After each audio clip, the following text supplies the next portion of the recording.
So exception handling is something that you want to do fairly often in programming.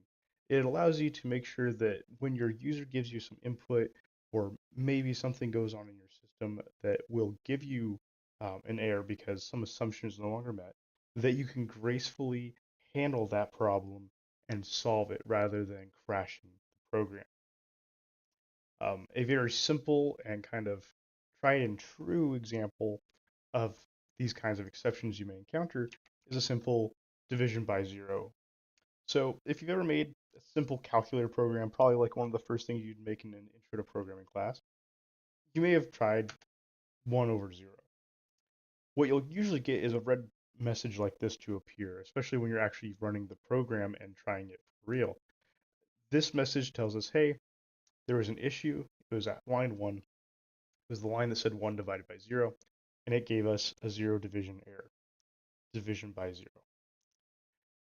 Now, this is something that could come up whenever you're dealing with input. So maybe instead of 1 over 0, it's actually uh, numerator divided by denominator, and denominator and numerator are set by some sort of user input. This is something that could happen, and you need to be making sure that you take account for that. Maybe someone meant to type in 10 or something else that has a 0 at the end. They fat finger a button, they hit enter immediately. They may have not even wanted to try and do this. If your program just crashes, they may have lost a lot of work. So the way of getting around this is a try except pattern or blocks of code. We're going to do a couple little examples here. Another thing to know is that there's different kinds of these exceptions. In this case, yeah, we have a zero division error, but you'll notice that this is the pattern for Python when we're dealing with a class name, and that's because this is a class. You can instantiate this as an object. You can inherit this class.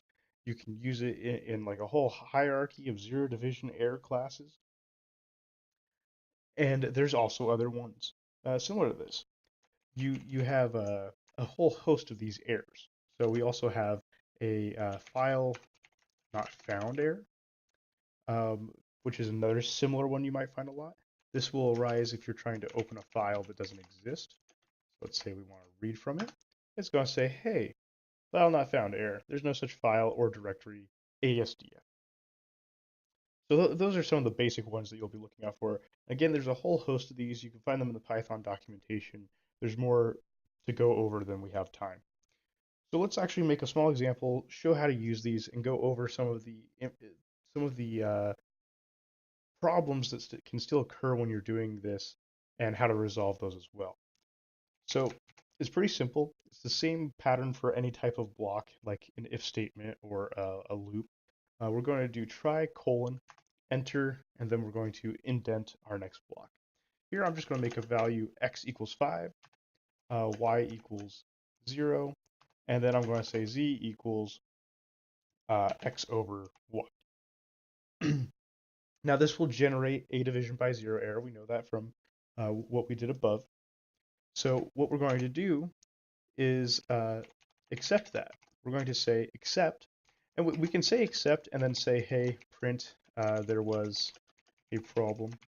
And that would be pretty generic, but it would fit the fact that we're not accepting a specific type of error.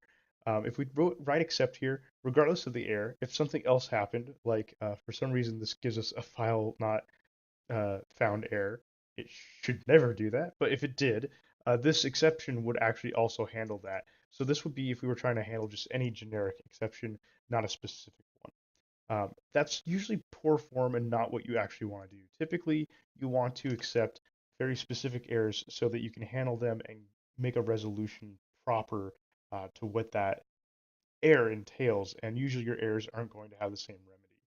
So what we're going to do here is say accept zero division error. And we're going to change this from print there was a problem, which we didn't even spell right, and we're going to say you cannot divide by 0. Or you know what? Let's be more mathematical about this. Undefined. All right.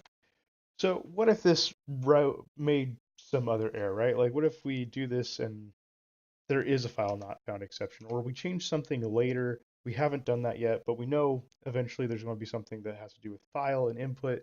We can also accept multiple of these errors so that whichever one does happen, it will be redirected to the proper exception block here. So by writing file not found error below the zero division error, whichever one of these exceptions is risen first, which would be the only one, because if there's multiple lines that have errors, you're only going to get the first one. It's not going to run any of the ones below it. So whichever one happens first is going to be redirected to its proper exception block. And we can write code in here uh, saying, I don't know how you got here. And that is just fine and dandy, even though that exception can't occur in the code we wrote. It's still fine. But maybe we are opening files and we're dealing with resources that are shared. So I open a file on some network share and my colleague opens up or tries to open up that same file. Usually your program is just going to say, hey, you can't do that. That file's already open.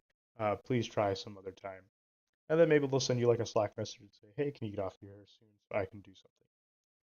Well, if you have that program open and that program crashes for whatever reason, like you try to divide by zero or something in an Excel spreadsheet, if if that program just died because it had an exception, or even if it just handled that exception and said, hey, that's an undefined value, and then just left that function, it wouldn't release that resource. So that ends up becoming another problem. And releasing of resources is something that you may do at the very beginning of a try, and it's probably pretty common for people. In that situation, what you're going to want to do is create a finally block. So we say finally, and then we can say, uh, in this situation, we're just going to give the value of x. But what you can do here is actually put out some code that will release all of your resources in the order that they need to, so that regardless of which exception happens, before you exit that function, you can run the code in finally. I saw a Stack Overflow question where someone said, well, can't I just put the code after the exceptions and have it run? That is true, especially in this example, that is true. But if someone had like a return in both of these places, um, what'll happen in this situation where we're returning at the end of the exceptions is it will actually run this finally just before it runs this return. So it'll ensure that that code is always ran regardless of what happens. And that's typically what you want to do with a finally block and why you would use it.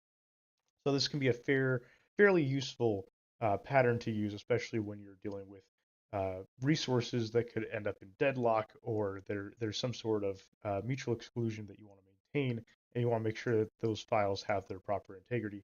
You're going to use a finally. Now, if we run this, what'll happen is it'll go in here, it'll try, it'll assign 5 to x because there should be no problem there. It'll assign 0 to y, should be no problem. But as soon as it gets here, it's going to try and evaluate this value, and then it's going to put that value in z. Well, x and y is going to result in this zero division error, which is going to go down here and print undefined. And then finally, we'll print out the value of x, which is the first thing we defined here. So this is kind of showing you how if you were creating or retrieving a resource here, that is still accessible through these blocks. So we hit enter, we get undefined, and x is 5. So that shows you our finally block definitely does run. You do need to make sure that you put this after your accepts. Um, and you can also capture these specific errors. You can also overwrite, or not overwrite, but inherit these, as I said earlier, to make more specific errors if you need to. And that usually has a good purpose as well. Again, making sure your code's readable, making sure that the error that arises is very specific and clear in what went wrong so that you can properly uh, solve and remedy the situation. And then lastly, I'll show you, so x has the value 5, y has the value 0, and then z is not defined because that value was never assigned to the variable above. So that's kind of showing you the flow of where these exceptions start to occur and what we do in order as we go through them. So yeah, thank you for watching this video. I hope this helped you understand some exceptions and how they work, when to use them. If you have any questions or comments, leave them in the comment section below. If you want to see future videos, hit that subscribe button. I will see you next time.